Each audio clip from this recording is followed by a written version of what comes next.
అత్త మీద ఉన్న కోపాన్ని దుత్త మీద చూపించినట్టు, జగన్‌కు నారా లోకేష్ మీద ఉన్న కోపాన్ని మా మీద చూపిస్తే ఎలా అని అడుగుతున్నారు మెగా డీఎస్సీలో ఉద్యోగాలు పొందిన టీచర్లు.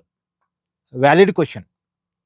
ఇప్పుడు నారా లోకేష్‌కి, జగన్‌కి పడకపోతే వాళ్ళు రాజకీయంగా చూసుకోవాలి. అంతేగాని ఉద్యోగాలు పొందిన టీచర్ల మీద ఎందుకు? ఇప్పుడు జగన్ లోకేష్ మీద ఉన్న కోపంతో మెగా డీఎస్సీ మీద ఆరోపణ చేస్తున్నాడు. ఈ ఆరోపణల వల్ల అవమానించబడుతుంది ఎవరు? ఉద్యోగాలు పొందిన టీచర్లు. పాపం గదా!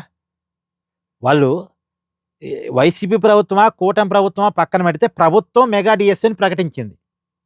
మెగా డీఎస్సీని ప్రకటించారు కాబట్టి ఆశాహోలు అప్లై చేసుకున్నారు. ఎగ్జామ్ రాశారు. ఇంటర్వ్యూ ఫేస్ చేశారు. వాళ్ళకున్నటువంటి అర్హతలన్నీ చూపించుకోగలిగారు. అంతిమంగా 16,000 మందికి ఉద్యోగాలొచ్చాయి. ప్రభుత్వం నోటిఫికేషన్ ఇచ్చింది. అప్లై చేసుకున్నారు. ఎగ్జామ్ రాశారు. పాస్ అయ్యారు. అంటే క్వాలిఫై అయ్యారు.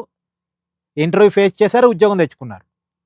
ఇప్పుడు వైసీపీ ప్రభుత్వం ఇదే మెగా డీఎస్సీ ప్రకటిస్తే వైసీపీ ఉన్నప్పుడు కూడా అప్లై చేసుకునేవాళ్ళు. వైసీపీ ఉన్నప్పుడు కూడా తమ పర్ఫార్మెన్స్ ఏందో చూపించుకునే వాళ్ళు, ఉద్యోగాలు వచ్చే వాళ్ళకి వచ్చాయి. ప్రభుత్వం నోటిఫికేషన్ ఇచ్చింది కాబట్టి మేము అప్లై చేసుకున్నాం, ఉద్యోగాలు వచ్చాయి. మా ఉద్యోగం అనేది వాడు ఏడితే ఎట్టా? మీరున్నప్పుడు ఇవ్వలేదు, పోనీ వీళ్ళు ఇచ్చారు, అప్లై చేసుకున్నాం. అసలు మాకు ఏ రాజకీయ పార్టీతో సంబంధం లేదు. ఉద్యోగాలు వేశారు కాబట్టి అప్లై చేసుకున్నాం. ఉద్యోగాలు వేశారు కాబట్టి మా పర్ఫార్మెన్స్ చూపించుకున్నాం. మాకు ఉద్యోగాలు వచ్చాయి. అది మా అదృష్టం, మా టాలెంటు. మా టాలెంట్‌ని, మా అదృష్టాన్ని అవమానిస్తే ఎట్టా?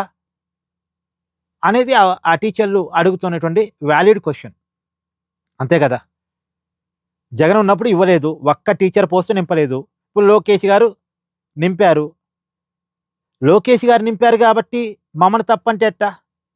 ఇప్పుడు నువ్వు నింపితే మేము కాదన్నామా? నువ్వు ఇస్తానంటే మేము ఉద్యోగాలు ఇవ్వొద్దని మేము ఏమన్నా అన్నామా? నువ్వు ఇచ్చినా తీసుకునే వాళ్ళం ఉద్యోగాలు అని అంటున్నారు జగన్ టీచర్స్. నువ్వు ఇవ్వకపోగా ఇచ్చినోడి మీద కోపంతో మమ్మనేదో అంటే ఎట్ట నువ్వు? సో, వాళ్ళు అడుగుతున్నది చాలా వాలిడ్. లోకేష్‌కి, జగన్‌కి పడకపోతే వాళ్ళు రాజకీయంగా ఏదో చూసుకోవాలి. అంతేగాని వాళ్ళకి పడకపోతే వాళ్ళ కోపాన్ని తీసుకొచ్చి ప్రజల మీద రుద్దితే ఎట్టా? సో, ఏమంటారు కామెంట్ చేయండి.